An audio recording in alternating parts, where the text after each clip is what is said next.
सबसे मजबूत steel stock जिसके थ्रू आप ट्रेड को राइड करना चाहो, ट्रेड लेना चाहो, आप देख के रखना कोई दिग्गज स्टील स्टॉक हो तो रडार पे, या मेटल पर से। लक्ष्मण, गुड मॉर्निंग, क्या अपडेट्स हैं भाई? जी गुड मॉर्निंग। दरअसल जिसका लंबे समय से इंतजार था वो आखिरकार नोटिफिकेशन आ गया डीजीटीआर की तरफ से, और डीजीटीआर ने स्टील इंपोर्ट पर 12% की सेफगार्ड ड्यूटी लगाने का ऐलान किया है। ये प्रोविजनल है। प्रोविजनल का मतलब ये अस्थायी तौर पर 200 दिनों के लिए लगाया गया है। आगे चलकर इसकी अवधि बढ़ाई जाएगी या बढ़ाई जा सकती है, कह सकते हैं। ये जो सेफगार्ड ड्यूटी लगाई गई है, इसमें 5 प्रोडक्ट को खासतौर से चुना गया है। Hot rolled coil, hot rolled sheet, cold rolled coil, cold rolled sheets, और एक खास तौर से कलर कोटेड स्टील होते हैं।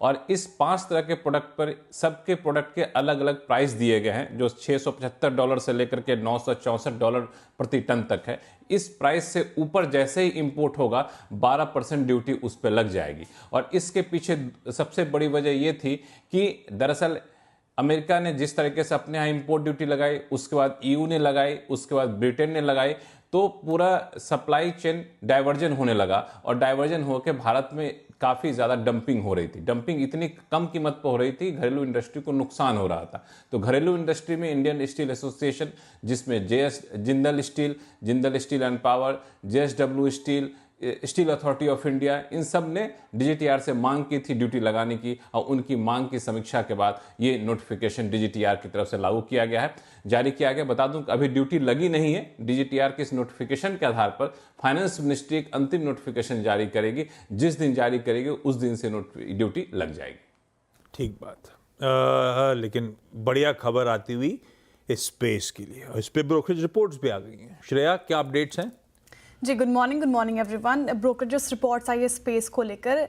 जेपी मॉर्गन ने स्टील पे रिपोर्ट निकाली है, सीएलएसए ने मेटल स्पेस पे रिपोर्ट निकाली है। जेपी मॉर्गन से शुरुआत करते हैं। उनका मानना है कि 12% सेफगार्ड ड्यूटी का जो प्रस्ताव है वो कहीं ना कहीं स्टील कंपनियों के लिए एक पॉजिटिव खबर है। इनफैक्ट आप देखें, डोमेस्टिक HREC यानी कि डोमेस्टिक हॉट रोल्ड कॉयल की जो प्राइस है वो 2000 प्रति टन तक बढ़ सकती है। इसके अलावा स्टील स्टॉक्स में जो रैली संभव है वो 3 चीज़ों पर डिपेंड करती है: चाइना आउटपुट कट, साथ ही जर्मन इंफ्रा फंड और सेफगार्ड ड्यूटी। कुछ स्टॉक्स भी गिनाए हैं जेपी मॉर्गन ने जो उनको पसंद है। एक टाटा स्टील, साथ ही JSW स्टील और सेल, ये तीनों स्टॉक्स आप रडार पर रखें।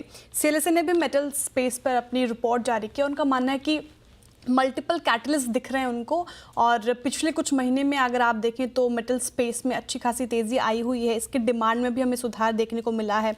चाइना स्टिमुलस, यूरोप में जिस तरीके से डिमांड में समीकरण बनते नजर आ रहे हैं, इंफ्रास्ट्रक्चर और डिफेंस पर जैसे बिल्डअप हो रहा है, ये एक पॉजिटिव ट्रिगर है पूरे स्पेस के लिए। और उनको हिंडाल्को और वेदांता, ये दोनों पर्टिकुलर स्टॉक्स अच्छे लग रहे हैं।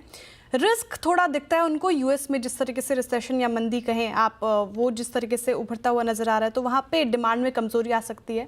लेकिन JSW स्टील का टारगेट प्राइस उन्होंने बढ़ा दिया है, 825 रुपये प्रति शेयर का टारगेट प्राइस रख दिया है। टाटा स्टील भी उनको पसंद है, यहाँ पर भी टारगेट प्राइस बढ़ा दिया गया है और इसको बढ़ाकर 145 रुपये प्रति शेयर कर दिया है। गाबा सर, ढूंढा कोई स्टील स्टॉक? हाँ, मुझे 2 स्टॉक अच्छे लगते थे, एक टाटा स्टील और दूसरा JSW स्टील। टाटा स्टील काफी दौड़ चुका है, इसलिए मैं उसको इग्नोर करता हूँ, लेकिन दोनों ही अच्छे लगते हैं। लेकिन JSW स्टील यस कह सकते हैं कि आपको मिल सकता है। बेस बन रहा है, यहाँ पर ट्रेड करा 1015 के आसपास, 16 के आसपास स्टॉप लगाना चाहिए, करीब 1009 का। हो सकता है 1040 देखने को मिल सके, लेकिन आसपास मेरे तो लेना है, वरना छोड़ देना है। परफेक्ट। 2 दिग्गज स्टॉक रडार पे खबरों की वजह से, भारतीय एयरटेल और बजाज ऑटो। कंचन